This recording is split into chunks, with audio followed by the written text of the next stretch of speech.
सूत्रों के हवाले से वो सूत्र कौन है और कहाँ रहता है, उसका कोई अस्थाई पता है भी या नहीं है। वो बिल में छुपा रहता है और बिल से ही यह जान लेता है कि अखिलेश और ममता बनर्जी, केसीआर और अरविंद केजरीवाल तीसरे मोर्चे का गठन करने जा रहे हैं। बिल से बाहर निकलता है, गोदी मीडिया को खबर दे देता है, फिर बिल में जाकर छुप जाता है। आपने कभी देखा है उस सूत्र को? आज तक हो सके तो उसी गोदी मीडिया पर सार्वजनिक रूप से वो सूत्र दिखाई दिया कभी आपको? ये सूत्र ईडी सीबीआई में भी ये सूत्र सामने आता है, लेकिन ईडी सीबीआई ना दस्तावेज सार्वजनिक करता है और ना कोई सबूत सार्वजनिक करता है।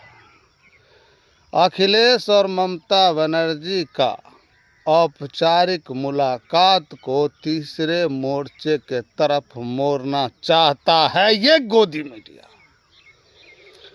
जनता के ध्यान को भटकाना चाहता है ये गोदी मीडिया।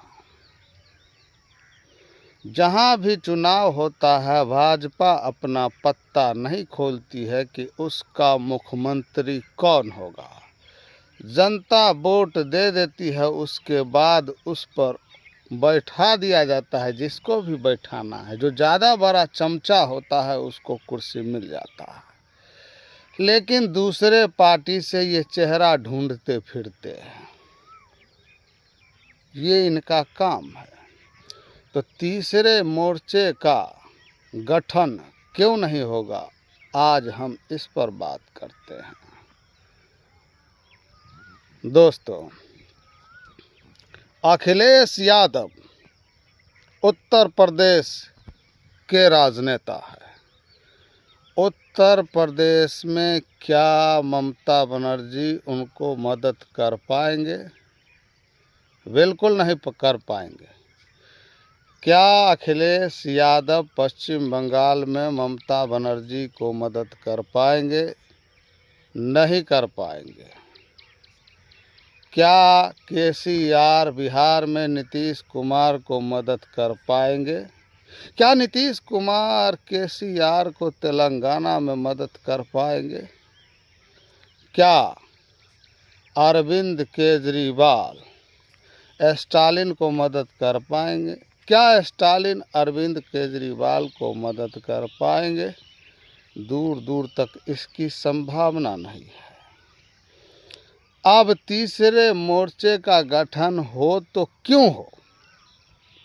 बंगाल में अगर तीसरा मोर्चा किसी को खोजना है तो वो बीजेपी को खोजना है, क्योंकि बंगाल में सागर दिग्घी ने ये साबित कर दिया है कि बीजेपी अब तीसरे नंबर पर खिसक चुकी है। तो तीसरा मोर्चा अगर किसी को बनाना है तो भाजपा को बनाना है।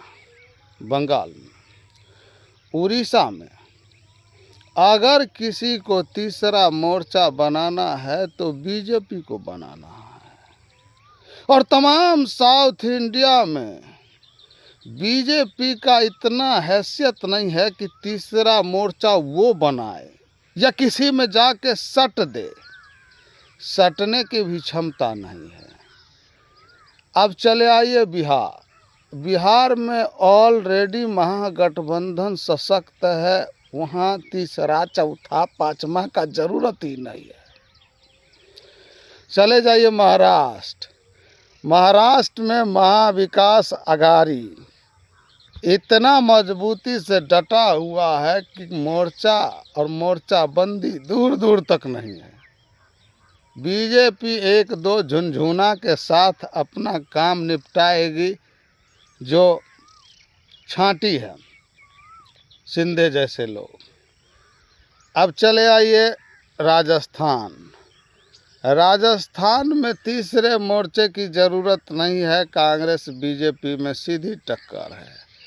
मध्य प्रदेश में कांग्रेस बीजेपी में सीधी टक्कर है, गुजरात में कांग्रेस बीजेपी में सीधी टक्कर है, आसाम में कांग्रेस बीजेपी में सीधी टक्कर है। इसी तरह एक और माना कर्नाटक में कांग्रेस बीजेपी में सीधी टक्कर है। तो तीसरा मोर्चा बनाए तो बनाए कहाँ। चले आइए दिल्ली। तो दिल्ली की जनता ऐसी है कि जिसको देती है पूरा झोला भर के देती है। 7-0 या 6-1 से रिजल्ट पेश करती है। मान लीजिए 5-2 इस बार अगर वो देगी तो पूरा का पूरा कांग्रेस को दे देगी, नहीं तो बीजेपी को दे देगी, आम आदमी को दे देगी, किसी को दे देगी, वो उसके ऊपर है। नेता वहाँ कुछ नहीं कर सकता, चाहे मोर्चा बनाए चाहे कुछ बनाए।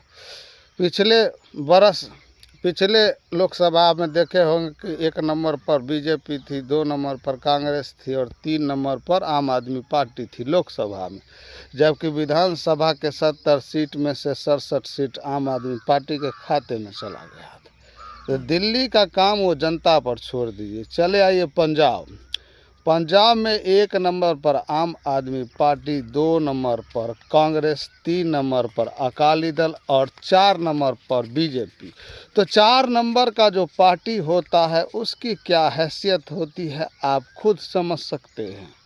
मोर्चा ढूंढने से भी उनको मिलने वाला नहीं है।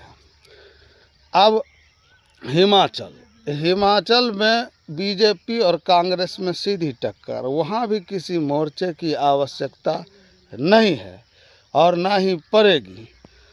तो टीवी पर जो दिखाया जाता है, जो सूत्रों के हवाले से वो लोगों को दिखाया जाता है, लोगों को पगलाया जाता है ताकि आपका ध्यान भंग हो, आप कन्फ्यूजन में रहे। और कन्फ्यूजन में रहे तो चलो यार कोई उपाय नहीं है, कोई ऑप्शन नहीं है, बीजेपी को ही वोट दे देते हैं, है ना। ये हाल है। त्रिपुरा में भी बंगाल का कल्चर है, बंगाल का भाषा भाषी है, उससे मिलता जुलता स्टेट है। तो वहाँ भी तीसरे मोर्चे जैसा कोई सवाल नहीं है। पूरे साउथ इंडिया को हमने कह दिया, इधर नॉर्थ इंडिया हो गया और तमाम तरह के सेंटर इंडिया, सब की जानकारी आपके सामने हमने पेश किया। तो तीसरे मोर्चे का गठन नहीं होगा और जो जहां मजबूत है वहीं भाजपा का गला पकड़ेगा। एनसीपी प्रमुख शरद पवार ने जो कह दिया है वही होगा। और दूसरी तरफ जाति जनगणना और रामचरितमानस भाजपा के हिंदुत्व कार्ड को पानी में गलाने के लिए काफ़ी है। तो नीतीश कुमार यूपी जाते हैं, लालू यादव यूपी जाते हैं तो वो अखिलेश को ज़रूर मदद करेंगे। लेकिन केसीआर, अरविंद केजरीवाल, ममता बनर्जी, अखिलेश यादव, ये सब तीसरे मोर्चे का कोई मतलब नहीं है।